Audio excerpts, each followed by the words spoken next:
Hello friends, good morning. Myself Rahul from Lucknow.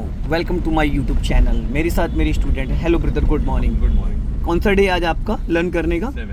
7th day. कितना confidence आ चुका है? 100%। इस बैच के बहुत ही अच्छे स्टूडेंट हैं ये। इन्होंने बहुत कम समय में और बहुत अच्छा कॉन्फिडेंस बिल्ड कर लिया है।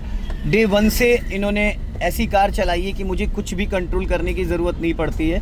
और इनको मैं वो रूट देता हूँ जो सबसे टिपिकल है, सबसे ज़्यादा टफ है कार चलाना। तो आप लोग देख रहे होगे पिछले एक हफ्ते से मैं लगातार इनकी वीडियो अपडेट कर रहा हूँ। First day, second day, third day, fourth day, fifth day, ऐसे कर करके किसी दिन इनकी डबल क्लास हो जा रही है, क्योंकि बहुत कम समय में बहुत अच्छी कार ड्राइविंग कर रहे हैं। तो आज ये जो वीडियो है दोस्तों, ये पूरा वीडियो है सिंगल रोड पे कार चलाते वक्त हमारे हाथ पैर क्यों फूलते हैं, सिंगल रोड पे कार चलाते वक्त डर को कैसे दूर करें, सिंगल रोड पे जब हम कार चलाते तो कौन कौन सी बातों को ध्यान देना चाहिए।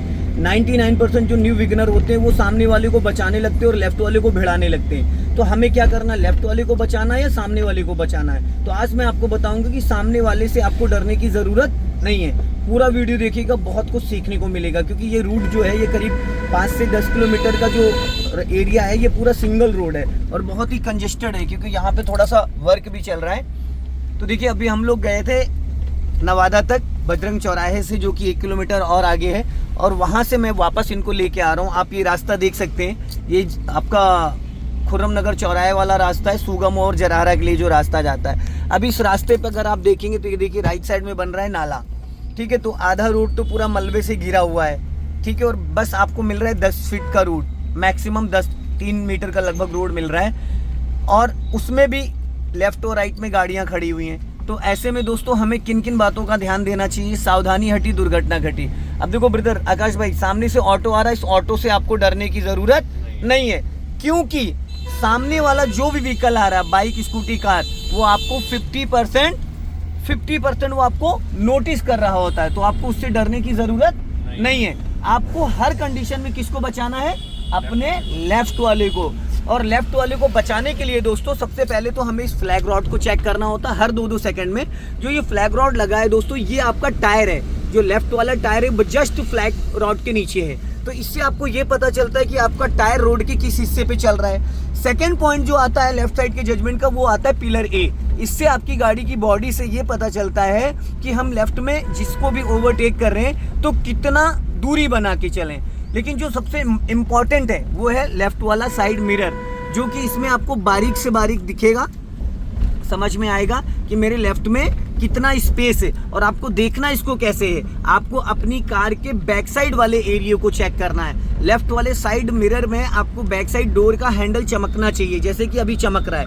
इसको एडजस्ट करने का जो सिचुएशन है बहुत सारे व्यक्ति को नहीं पता होता। ये जो लाइनिंग है आपकी बॉर्डर, ये उसमें दिखनी चाहिए। और आप जब बार बार लेफ्ट वाले मिरर को चेक करते हो तो आपको ये पता चल जाता है कि आपका लेफ्ट वाला टायर रोड की किस हिस्से पे चल रहा है। लेफ्ट वाले मिरर से हमें बोनेट का भी अंदाजा आ जाता है और लेफ्ट वाले मिरर से हमें पूरा रोड का भी जजमेंट आ जाता है। 90% मैंने देखा है जो विगनर्स होते हैं वो लेफ्ट वाले मिरर को ना के बराबर देखते हैं, कारण उनको लेफ्ट का अंदाजा ही नहीं मिल पाता है, जिसकी वजह से सामने से आने वाले व्हीकल्स को वो सोचते हैं कि सामने वाला हमसे टकरा जाएगा, और वो लेफ्ट में चलते हुए बाइक, कार, पैदल वाले लोगों पे कार चढ़ा देते हैं या टकरा देते हैं। तो हम जब अपने लेफ्ट वाले मिरर को चेक करेंगे तो हमें इतनी बारीकी से लेफ्ट का अंदाज़ा मिल जाएगा कि हम चाह के भी कार को किसी को टच नहीं करेंगे। इस तरीके के जो ब्लाइंड टर्न है, इन ब्लाइंड टर्न पे कार को कंट्रोल करने के लिए हमेशा एक चीज़ का ध्यान दीजिएगा, अपने लेफ्ट वाले मिरर को चेक करेंगे तो आपको लेफ्ट साइड का जजमेंट बराबर मिल जाएगा। जैसे देखो सामने बाइक खड़ी, अभी फ्लैग रॉड से अगर हम चेक करते हो तो हमें ऐसा लगता है कि जैसे हमारी कार टकरा जाएगी। क्यों आकाश भाई? हमें फ्लैग रॉड से अगर हम बोनेट को चेक करते तो ऐसा लगता है कार हमारी टकरा जाएगी। सडन जब आधी आपकी गाड़ी निकल जाए, जब आधी गाड़ी निकल जाए उसके बाद आप अपने लेफ्ट वाले मिरर को चेक करोगे तो आपको एक्चुअल दूरी पता चलेगी कि 2 फीट जगह थी, 3 फीट थी, 1 मीटर थी, 2 मीटर थी। ये चीज़ें क्लियर हो जाएंगी। लेकिन जब आप लेफ्ट वाले मिरर को नहीं चेक करोगे तो आप हमेशा डाउट में रहोगे। हमेशा अपने लेफ्ट वाले मिरर को ज़्यादा से ज़्यादा देखने की आदत डालें, जिससे कि आप हैबिचुअल हो जाए, क्योंकि सामने से जो भी व्हीकल आता है वो आपको 50% नोटिस कर रहा होता है और 50% आपको उसको बचाना होता है। हम क्या करते हैं कि जब हम सिंगल रोड पे कार चला रहे होते तो सामने से जब भी कोई व्हीकल आता है, विगनर्स की बात कर रहा हूँ, जो इंसान कार चला रहा होता है वो डर रहा होता है। अब सामने से जैसे टेम्पू आ रहा है तो ज़्यादातर लोग क्या करते हैं, उनको लगता है कि सामने वाले में मैं टकरा जाऊँगा, लेकिन नहीं, वो जो सामने वाला बंदा आ रहा है वो भी आपको नोटिस कर रहा है। अभी आपने देखो मिस्टेक करी, अभी जाते टाइम आपने मेरे से क्या पूछा था कि रोड पे अगर पानी भरा है तो हम कैसे अंदाज़ा लेंगे। अभी लेफ्ट में देखो रोड के जस्ट बगल में पानी भरा था, जहाँ पे ये जो आपका फुटपाथ है वहाँ पे टूटा हुआ था और पानी वहाँ जमा था। जमा का मतलब मैं ये कह सकता था कि वो कम से कम 1 से 1.5 फीट का गड्ढा था, क्योंकि रोड की सिचुएशन के हिसाब से आप अंदाज़ा लगा सकते हो रोड का लेवल क्या है। रोड के लेवल के हिसाब से गड्ढे की गहराई नापी जा सकती है। और अगर ज़रा सा आप लेफ्ट और दबा देते तो अभी आपकी गाड़ी का टायर कट जाता, क्योंकि जो ये वहाँ पे आरसीसी रोड था, आरसीसी रोड में जो साइडों में क्या होता है एकदम वो ब्लेड का काम करता है। जो आपके टायर का नीचे वाला एरिया हार्ड होता है, लेकिन जो साइड की रबड़ होती है बहुत सॉफ्ट होती है, तो कट लग जाता है। अक्सर कई बार गाड़ी के टायर ऐसे फट चुके हैं और वहाँ पे पंचर भी नहीं लग पाता, फिर वो टायर ही आपको चेंज कराना पड़ेगा। तो जब भी आप इस तरीके से कोई सीवर हो या कोई मेन होल हो या कोई मतलब ऐसी चीज़ हो जिससे कि आपको लगता है कि मेरा टायर रगड़ेगा तो साइड से कट लग जाएगा, तो उससे थोड़ी सी दूरी बना के रखना है। ये चीज़ हमेशा ध्यान देना। और अगर जब आप लेफ्ट वाले एरिया को रिकॉल करना स्टार्ट कर दोगे, चेक करना स्टार्ट कर दोगे, तो ये जो दिक्कतें आ रही हैं एकदम नहीं आएंगी। मैं बाकी लोगों के लिए बोल रहा हूँ, आकाश भाई तो काफ़ी अच्छा चला रहे हैं और काफ़ी अच्छा कंट्रोल है। और यही एक ऐसे स्टूडेंट हैं जिनके साथ मैं जब बैठता हूँ तो मुझे एकदम मैं बिंदास होके बैठता हूँ। मेरे पैर हमेशा ऐसे ही रहते हैं, लेकिन कभी कभी क्या होता है अदर स्टूडेंट के साथ, कभी कभी मेरा पैर ब्रेक पे चला जाता है, क्लच पे भी चला जाता है, कभी कभी मैं स्टीयरिंग पे भी हाथ लगा देता हूँ ताकि सामने वाले से कभी भी गाड़ी टकरा ना जाए। लेकिन अभी क्या है ना, क्योंकि इनका हाथ ऐसा सेट हो चुका है, ऐसे कुछ स्टूडेंट आ जाते हैं मेरे पास जो कि मतलब थोड़ा सा गाइडेंस के साथ साथ वो भी थोड़ा कोऑपरेट करते हैं, जिससे कि बहुत कम समय में। देखिए आकाश भाई, ड्राइविंग एक ऐसी चीज़ है कि ज़िंदगी भर आपको सीखना है, क्योंकि जब तक हम जीवित रहेंगे तब तक हमको सीखना ही है। जैसे एक डॉक्टर होता है, वो कभी ये नहीं कहता कि मैं परफेक्ट हूँ, वो कहता प्रैक्टिस करता हूँ, यही कहता है ना। एडवोकेट होता है, वो भी चाहे जितना बड़ा एडवोकेट हो, लेकिन वो यही कहता है मैं हाई कोर्ट में या सिविल कोर्ट में प्रैक्टिस करता हूँ, है ना। तो ये ड्राइविंग एक ऐसी चीज़ है, तो इसमें आप कभी अपने आप को ये नहीं कह सकते हो कि आई एम परफेक्ट, है ना, क्योंकि हर दिन नई नई गाड़ियाँ निकल रही हैं, हर दिन नए नए फीचर्स आ रहे हैं, ईवी और ऑटोमेटिक, AMT, IMT, मैनुअल, सब चीज़ें। अब यहाँ से ओवरटेक करने के लिए आपको थोड़ा सोचना पड़ेगा, इसको ओवरटेक करने के लिए अभी आपको थोड़ा दूरी बना के रखना पड़ेगा। क्यों?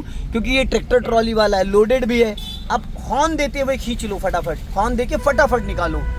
जब भी किसी को ओवरटेक करो तो कंटिन्यू हॉर्न देते रहो, और डिपर का भी यूज़ कर सकते हो आप, राइट चलना। इसलिए जब आप कंटिन्यू हॉर्न देते हो तो जो बंदा जिसको आप ओवरटेक करते हो उसकी नज़र साइड मिरर में जाती है, बट आपको ट्रैक्टर में तो ये पता है कि उसमें मिरर और साइड होते नहीं है, और ना सिग्नल इंडिकेटर लोग देते हैं, क्योंकि उसमें जो इंडिकेटर है वो ट्रैक्टर में है, ट्रॉली में होता नहीं है। और ट्रॉली गाड़ी ट्रैक्टर से 2-2, 2.5 फीट लेफ्ट और राइट निकली है, उसका हल्का सा धक्का लगना ही हमारे लिए काफ़ी हो जाएगा। तो जब भी आप कभी किसी भी बड़े व्हीकल को आप ओवरटेक करते हो तो आप हॉर्न को कंटिन्यू बजा के रखो।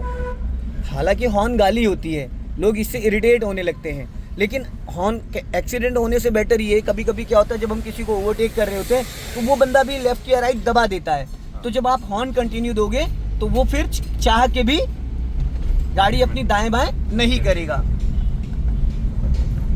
सिंगल रोड पे दोस्तों, इन रोडों पे जिसने कार चला ली वो हर जगह चला सकता है, क्योंकि यहाँ पे बचना भी है और बचाना भी है। और डिवाइडर रोड पे क्या होता है, आपको सामने वाले से कोई टेंशन नहीं है, आपको सामने वाले से कोई टेंशन नहीं होती है, बस आपको सामने वाले को बचाना है, अपनी गाड़ी को बचा बचा के निकालना है।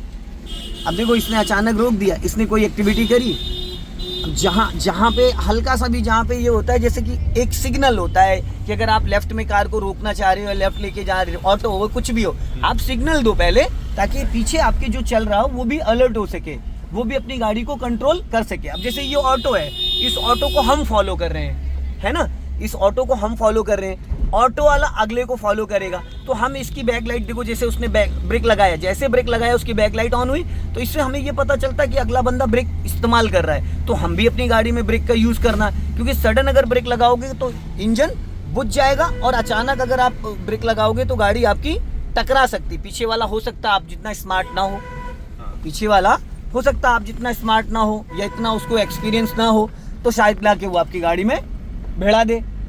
तो इसलिए हमेशा एक चीज़ का ध्यान देना कि जब भी आप कार ड्राइव करो तो ये थोड़ा बिफोर प्लानिंग करो, थोड़ा बिफोर, जैसे पेट्रोल पंप है यहाँ से अचानक लोग आ जाते, गलियों से अचानक लोग निकल आते हैं, तो ऐसे में आपको थोड़ा सा अलर्ट रहना। अब लेफ्ट का सिग्नल देके सेंटर पे रोकना है आपको, बहुत बारीकी से रोकना है।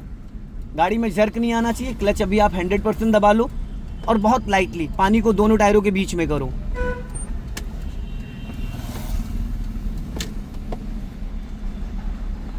गुड, बहुत बढ़िया, वेरी गुड। हैंड ब्रेक लगाने के लिए बटन को, स्विच को नहीं दबाते हैं, हैंड ब्रेक हटाने के लिए स्विच को दबाते हैं, ठीक है। लगाने के लिए सिंपल तरीका है 1 2 3।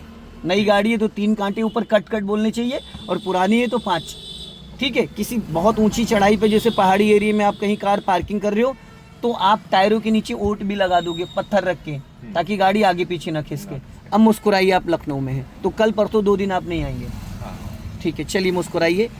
कार आप इतनी अच्छी सीख गए हैं कि आप चलाना अगर स्टार्ट कर देंगे, गाड़ी अपनी निकालेंगे तो आपको कोई दिक्कत नहीं आएगी। जय हिंद, वंदे मातरम।